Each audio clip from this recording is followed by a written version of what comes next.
नमस्कार साथियों, मेरे प्यारे छात्रों।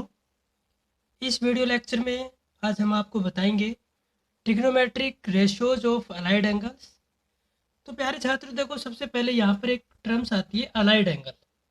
कि अलाइड एंगल होते क्या है, सबसे पहली बात तो ये आती है। देखो भाई, यदि हमारे पास कोई भी दो एंगल है, क्योंकि पिछले जो वीडियो लेक्चर था हमारा, उसमें हमने आपको बताया था एंगल की परिभाषा क्या होती है, एंगल को किस विधि के द्वारा मेजरमेंट किया जाता है। तो हमने आपको बताया था कि एंगल को हम डिग्री के द्वारा माप सकते हैं, रेडियन के द्वारा माप सकते हैं। ये हमने जो बेसिक इसकी जो मेजरमेंट विधि है, इसके बारे में पिछले वीडियो लेक्चर में हमने जाना था। इस वीडियो लेक्चर में हम आपको बताएंगे कि trigonometric ratios of allied angles क्या होते हैं, और उसमें आता है अलाइड एंगल। पहले बात तो क्या है, अलाइड एंगल क्या होता है, ये इंपॉर्टेंट है। तो अलाइड एंगल क्या होते हैं प्यारे छात्रों, ये देखो, एंगल है, एंगल का मतलब या तो थीटा के रूप में होगा या वो रेडियन के रूप में होगा। क्लियर है ये बात। तो यह अलाइड एंगल की जब बात आती है तो इसको हिंदी में बोलते हैं संबद्ध कोण। संबद्ध कोण, कि दो कोण संबंध है, इसका मतलब है दोनों कोण आपस में जुड़े हुए हो। किसे बोलेंगे कि अलाइड एंगल किसे बोलेंगे, या संबंध कोण किसे बोलेंगे। तो प्यारे छात्रों, इसमें आपको क्या ध्यान रखना है, यदि कोई भी दो कोण ले लें, कोई भी दो कोण मान लीजिए अल्फा और बीटा ले लिया, अल्फा और बीटा, ये दो कोण हमारे पास कौन कौन से हैं, अल्फा और बीटा है। यदि इनका ऐड, देखो दो कंडीशन है हमारे पास, या तो इनका ऐड अल्फा प्लस बीटा, और या इनका अल्फा माइनस बीटा। क्लियर। या तो अल्फा प्लस बीटा क्या आ जाए, जीरो आ जाए, या क्या आ जाए, पाई बाई टू का मल्टीपल आ जाए, पाई बाई टू का मल्टीपल। देखो अपने पास कितनी कंडीशन है, यदि दो कोण अल्फा और बीटा इनका ऐड करें, या तो वो क्या आ जाए, जीरो आ जाए, या पाई बटे टू का मल्टीपल आ जाए। या दूसरी कंडीशन और चेक करो, यदि ये फेल हो गई है तो ये चेक करके देखो, या इनका अल्फा माइनस बीटा अर्थात इनका यदि डिफरेंस क्या आ जाए, जीरो आ जाए, या पाई बटे दो का मल्टीपल आ जाए, तो उस केस में हम क्या कहते हैं प्यारे छात्रों, अल्फा और बीटा को क्या बोलते हैं हम, अलाइड एंगल, या उसको बोलते हैं संबद्ध कोण बोलते हैं। क्लियर है ये बात। तो इंपॉर्टेंट डेफिनेशन है कि अलाइड एंगल किसे बोलेंगे, कि दो कोण अल्फा और बीटा अलाइड एंगल कहलाएंगे यदि या तो उनका जोड़ अल्फा प्लस बीटा जीरो आ जाए, या पाई बटे दो का मल्टीपल आ जाए, या उनका डिफरेंस, यदि ये कंडीशन फेल हो जाती है कि भाई नहीं आ रहा है, जीरो भी नहीं आ रहा, पाई बटे दो भी नहीं आ रहा, तो क्या करेंगे, चेक करेंगे हम कि उनका डिफरेंस चेक कर लेते हैं कि या वो जीरो आ रहा है या नहीं आ रहा, या पाई बटे दो आ रहा है या नहीं आ रहा है। क्लियर। अब देखो यहाँ पर एक शब्द आ रहा है मल्टीपल। मल्टीपल को हिंदी में बोलते हैं गुणज। क्या बोलते हैं, मल्टीपल। देखो भाई, आपने इसको ऐसे लिख सकते हैं, नहीं लिख सकते, 10 को 2 into 5, 10 को क्या लिख सकते हैं हम, 2 into 5। तो हम क्या बोलेंगे, 10 है ना, ये दो का गुणज है। 10 कैसे पढ़ेंगे इसको, 10 दो का गुणज है। कौन है, 10 किसका गुणज है, 2 का मल्टीपल है। इसी प्रकार ये भी बोल सकते हैं हम कि जो 10 है ये 5 का मल्टीपल है, 5 का गुणज है। क्लियर। तो ये इसको गुणज का मतलब होता है। तो गुणज का मतलब क्या होगा, कि यदि अल्फा प्लस बीटा पाई बटा दो का मल्टीपल है, तो इसको अर्थ ऐसे आएगा, जैसे ये आ जाए कि अल्फा प्लस बीटा का यदि हम जोड़ करें, अल्फा और बीटा कुछ भी होंगे, यदि उनका जोड़ करने से क्या आएगा हमारे पास, 3 पाई बटे 2, ये आया। तो हम ये 3 पाई बटे 2 आ रहा है, तो इसको ऐसे लिख सकते हो, 3 गुणा पाई बटे 2, 3 गुणा पाई बटे 2। तो यहाँ पर क्या आ रहा है, कि ये जो आ रहा है 3 पाई बटे 2, ये किसका गुणज है, पाई बटे 2 का गुणज है, मल्टीपल है। क्लियर ये बात। तो ये इंपॉर्टेंट बात है, गुणज मल्टीपल, क्योंकि ये कई बार ये जो ऐसा शब्द है कि हमें बार बार परेशान करेगा कि मल्टीपल क्या होता है ना। तो मल्टीपल क्या है, तो यहाँ से हम इस एग्जाम्पल के द्वारा समझ सकते हैं कि मल्टीपल किसे बोलेंगे, या इसकी डेफिनेशन जो होती है इसको इस प्रकार से लिख लेते हैं, Q is equal to A into B, तब Q A का गुणज होता है। क्या बोलेंगे, Q A का गुणज है, और इसको ऐसे बोल देंगे क्यू किसका गुणज है, क्यू बी का भी गुणज है। क्लियर है ये बात?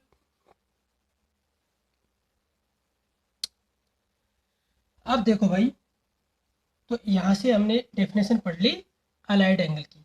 कोई दो एग्जांपल ले लेते हैं एंगल के रूप में। तो ये लिए देखो मैंने, एक तो लिया मैंने माइनस का थीटा, एक कोण तो ये लिया माइनस का थीटा, और दूसरा मैंने लिया पाई बटे 2 प्लस थीटा।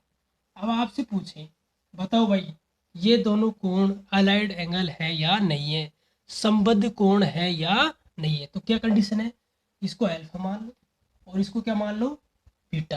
अब चेक करो क्या कंडीशन लेंगे, अल्फा प्लस बीटा करके देखो क्या आ रहा है। तो अल्फा ये रहा और बीटा ये रहा, तो माइनस थीटा प्लस बीटा पाई बटे 2 प्लस थीटा। देखो थीटा से थीटा कैंसिल आउट होगा, कितना आया पाई बटे 2, तो खुद ही पाई बटे 2 आ रहा। तो इसको ऐसे लिख सकता हूँ 1 इंटू पाई बटे 2। तो ये किसका मल्टीपल है, पाई बटे 2 किसका मल्टीपल है, पाई बटे 2 का ही मल्टीपल हुआ। तो पाई बटे 2 का मल्टीपल है, इसका मतलब क्या हुआ कि ये दोनों कोण कौन से, माइनस थीटा और पाई बटे 2 प्लस थीटा, ये दोनों कैसे हैं, अलाइड एंगल है, संबद्ध कोण है। क्लियर? अब देखो कई बच्चे सोच रहे होंगे कि सर ने अल्फा माइनस बीटा क्यों नहीं लिया। देखो भाई मैंने पहले कहा था या तो ये कंडीशन हो जाए या यदि ये फेल हो रही है तो इसको चेक करेंगे। इन दोनों में से कोई सी भी दोनों ही कंडीशन फेल हो गई तो हम कह देंगे ये दोनों कोण कैसे नहीं है, अलाइड एंगल नहीं है। तो यहाँ पर ये कंडीशन संतुष्ट हो रही है, तो इसका मतलब क्या हुआ, ये दोनों कोण क्या अलाइड एंगल है। अब दूसरा एग्जाम्पल लेते हैं, कोई एक एग्जाम्पल ये ले लेते हैं, अपनी मर्जी से सोचो। देखो ये एग्जाम्पल ले लेते हैं, कोई दिक्कत नहीं, पाई बटे 2 ले लो प्लस थीटा, और एक ये ले लो पाई प्लस थीटा। अब बताओ ये दोनों कोण अलाइड एंगल है या नहीं है। तो ये देखो ये तो अल्फा मान लो और इसको बीटा। अब क्या करना चाहिए भाई हमें, बताओ आप ही बताओ क्या करना चाहिए, दोनों को जोड़ करूं, मैं इसको यहाँ से मिटा रहा हूँ भाई, जोड़ करके देखो क्या आ रहा है, इन दोनों को जोड़ करेंगे ये अल्फा मान लो या कोई सी को मान लो, करो जोड़ करके बताओ क्या आ रहा है,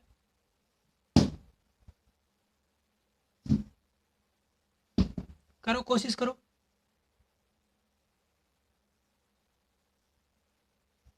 इन दोनों को पाई बटे 2 प्लस थीटा और पाई प्लस थीटा, देखो जोड़ करोगे तो क्या आएगा, पाई बटे 2 और पाई बटे 2, पाई बटे 2 plus theta plus pi plus theta, कितना आया देखो ये 2 पाई और ये पाई, कितना हुआ 3 पाई बटे 2, और ये प्लस का 2 थीटा। तो इससे कोई निष्कर्ष निकला, कोई निष्कर्ष नहीं निकला। अब इस पे आओ, इन दोनों को सब्ट्रैक्ट करो, घटाओ आपस में, भाई यहाँ से तो कोई निष्कर्ष नहीं निकला। तो यहाँ ये चेक करो कि पाई बटे 2 प्लस का theta minus pi plus theta, देखो इसको हटाओ, ये थीटा से थीटा कैंसिल आउट हो गया, और ये पाई बटे 2 और ये माइनस का पाई बटे 2, कितना आ गया माइनस का पाई बटे 2, क्योंकि पाई में से आधा गया तो कितना बच गया, पाई बटे 2 ही तो बचेगा। अब ये किसका मल्टीपल है, -1 गुणा पाई बटे 2 लिख सकता हूँ नहीं लिख सकता हूँ इसको, तो इसको मतलब ये क्या हुआ, ये किसका मल्टीपल है, ये मल्टीपल की परिभाषा ये होती है क्यू बराबर ए इंटू बी। तो यहाँ पर ये क्या है, ये तो क्यू हो गया, और ए की वैल्यू कितनी -1 और बी की वैल्यू कितनी पाई बटे 2, तो ये माइनस पाई बटे 2 है, ये किसका मल्टीपल हुआ, पाई बटे 2 का मल्टीपल हो गया।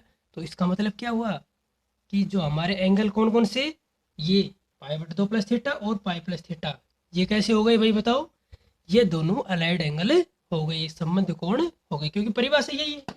यदि ये फेल हो गई तो इसको चेक कर लेते हैं, तो ये फेल हो गई थी यहाँ पर, क्योंकि यहाँ पर कोई निष्कर्ष नहीं आ रहा, नहीं तो 0 आ रहा है, पाई बटे 2 आ रहा है, तो इसको हमने फेल हो गई तो किसको यूज करेंगे, इसको चेक करते हैं अल्फा माइनस बीटा को। तो ये आया हमारा पाई बटे 2 plus theta minus pi plus theta, तो ये कितना आया माइनस पाई बटे 2 बराबर -1 इंटू पाई बटे 2, मैंने इस प्रकार से लिख लिया, कोई दिक्कत नहीं। तो इसका मतलब क्या हुआ कि भाई ये कंडीशन फेल हो गई थी ऊपर वाली, तो ये कंडीशन क्या हो रही है, ये चाहे यहाँ से संतुष्ट हो रही है, या तो 0 आना चाहिए या इसके अंदर क्या आना चाहिए पाई बटे 2 आना चाहिए। तो इसका मतलब क्या हुआ कि ये जो दोनों एंगल है ये कैसे हो गए, अलाइड एंगल हो गए, संबद्ध कोण हो गए। अब देखो भाई, देखो हमारे पास अब आगे कार्यविधि क्या रहेगी कि हमारे पास एंगल तो इस प्रकार से आएंगे, अलाइड एंगल आ गए है ना, इस प्रकार से पाई बटे 2 plus theta pi plus theta इस प्रकार से आएंगे। अब हमें उनको क्या करना है, थीटा के रूप में लिखना है, क्लियर। जो भी ट्रिग्नोमेट्रिक फंक्शन आएंगे यदि उनके अंदर ये आ गया पाई बटे 2 प्लस थीटा आ गया है, तो उसको किसके रूप में लेके आना है, थीटा के रूप में लेके आना होता है। तो ये हमें प्रोसेस यहाँ पर फॉलो करना होगा। तो अलाइड एंगल मैं ये मानता हूँ आपको अच्छे से समझ में आ गया होगा। क्लियर। तो मैं इसको यहाँ से मिटा रहा हूँ।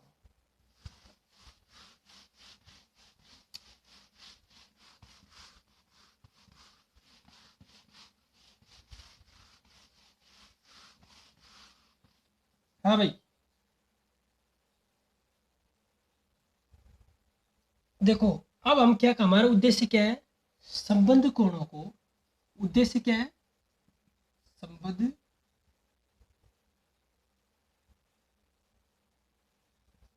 कोणों के त्रिकोणमितीय अनुपात,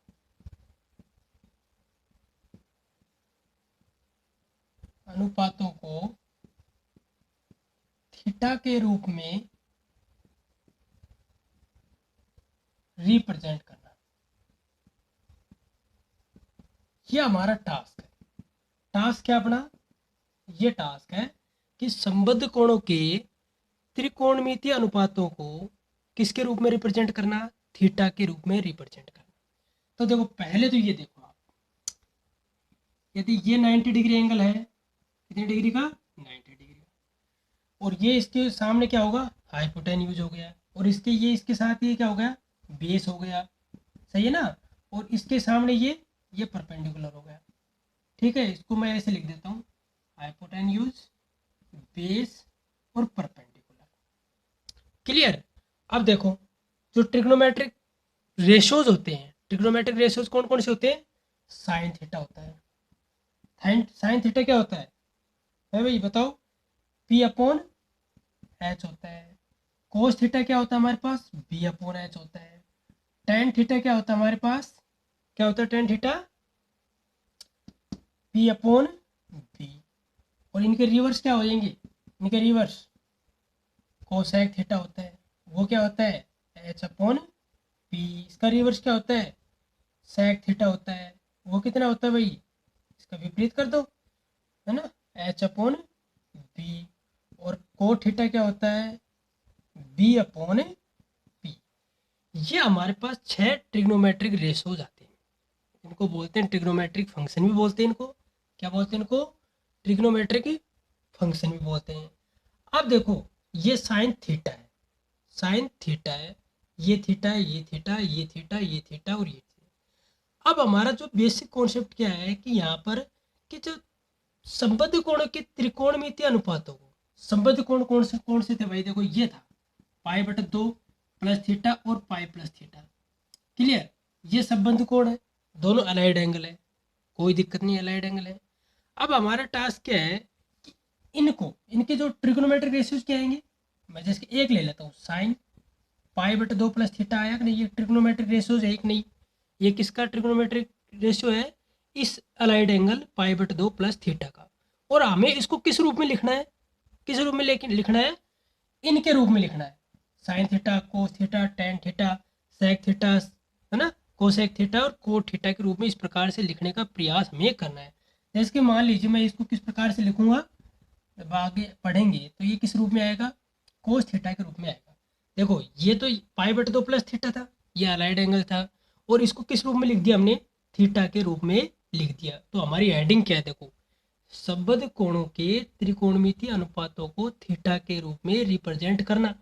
तो ये अलाइड एंगल था पाई बटे 2 प्लस थीटा, और इसके आगे त्रिकोणमितीय अनुपात, है ना, ट्रिग्नोमेट्रिक फंक्शन क्या है, साइन है। ट्रिग्नोमेट्रिक फंक्शन कौन सा है यहाँ पर, साइन। ये ऑपरेटर है, एक तरीके से मशीन है ये, है ना, साइन मशीन है। उसके अंदर क्या डाल दिया, ये अलाइड एंगल डाला, और वो किसके रूप में निकल के आ गई, कोस थीटा, थीटा के रूप में। देखो ये थीटा मैंने यहाँ लिखा है, थीटा के रूप में रिप्रेजेंट करना। तो ये हम करने का प्रयास करते हैं।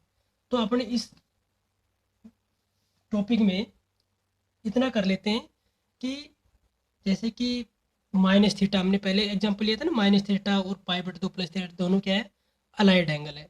तो माइनस थीटा के जो ट्रिग्नोमेट्रिक रेशियोज हैं उनको थीटा के रूप में किस प्रकार से कन्वर्ट करते हैं, ये हम यहाँ पर सीखने का प्रयास करते हैं। देखो भाई क्या आता है,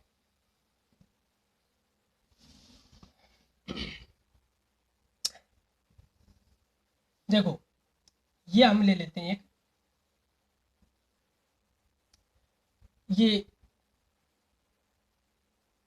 क्वाड्रेंट के रूप में लिख लेते हैं, है ना। या तो इसको बोल दो भाई एक्स एक्सिस है, ये वाई एक्सिस बोल दो, ठीक है। अब देखो थोड़ी देर के लिए हम इसको बोल देते हैं इनिशियल लाइन। ये जो लाइन है यहाँ से यहाँ तक की लाइन, इसको बोल देते हैं initial line, INITIAL, initial line. क्या बोल देते हैं इसको, इनिशियल लाइन, या इसको बोल देते हैं हम प्रारंभिक रेखा। क्लियर। अब मान लीजिए इसके एक कोई रेखा ये जो रेखा है ये ऐसे घूम रही है। मान लीजिए पहले यहाँ थी, इसकी चिपकी हुई थी, और घूमते घूमते कहाँ चली गई, ऊपर की दिशा में यूं चली गई, ठीक है। और मान लीजिए इसने कितना एंगल बना लिया, थीटा एंगल बना लिया। कितना एंगल बनाया इसने, थीटा एंगल बनाया, कोई दिक्कत नहीं। इसी प्रकार से मान लीजिए ये यहाँ से इनिशियल लाइन से ये जो लाइन है इसको हम बोल देते हैं कई बार revolving line, REVOLVING, revolving line, या इसको बोल देते हैं परिक्रामी रेखा। क्या बोलते थे भाई इसको, परिक्रामी रेखा भी हम इसको बोल देते हैं। क्लियर। यदि ये ऊपर की तरफ जाएगी तो ये थीटा होता है हमेशा पॉजिटिव। हमने आपको बताया था पिछले वीडियो लेक्चर में कि थीटा यदि घड़ी के विपरीत दिशा में घूमे तो मतलब ये जो रिवॉल्विंग लाइन है यदि घड़ी के विपरीत दिशा में घूमेगी, रोटेट करेगी, तो उस केस में हम थीटा को पॉजिटिव लेते हैं। अब मान लीजिए ये जितना ऊपर घूमी ना ये लाइन, उतना ही यदि नीचे ऐसे घूम जाए तो उस केस में जो थीटा आएगा नीचे की तरफ घूमेगी, तो उस केस में थीटा आ रहा है यदि मान लीजिए तो कैसे आएगा, माइनस का थीटा आएगा। क्लियर। अब माइनस का थीटा आ गया, क्या आ गया ये, माइनस का थीटा। अब मान लीजिए आपको कोई ऐसे कहे कि साइन माइनस का थीटा, क्योंकि ये माइनस थीटा एलाइड एंगल था, किसका, आपस में देख रही थी एलाइड एंगल।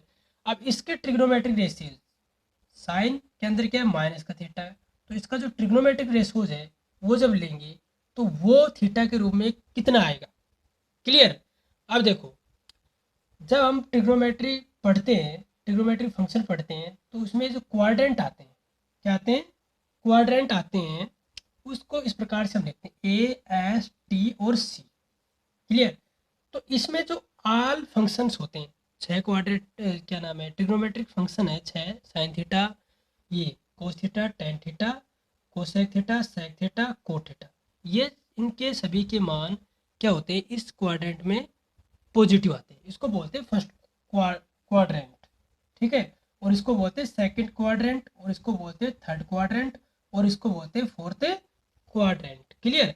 इस केस में सारे जितने भी ट्रिग्नोमेट्रिक फंक्शन है उनकी वैल्यू किसके रूप में लिखें, 0 से और 90 डिग्री के तक लिखें, तो उस केस में इनकी जो ट्रिग्नोमेट्रिक फंक्शन की जो वैल्यू आएगी वो हमेशा पॉजिटिव आती है। और यहाँ पर क्या होगा कि साइन थीटा और कौन सा, कोसेक थीटा, इन दोनों की वैल्यू क्या आती है, पॉजिटिव आती है, और अन्य की वैल्यू क्या आती है, हमेशा नेगेटिव आती है। यहाँ पर क्या होगा, टेन थीटा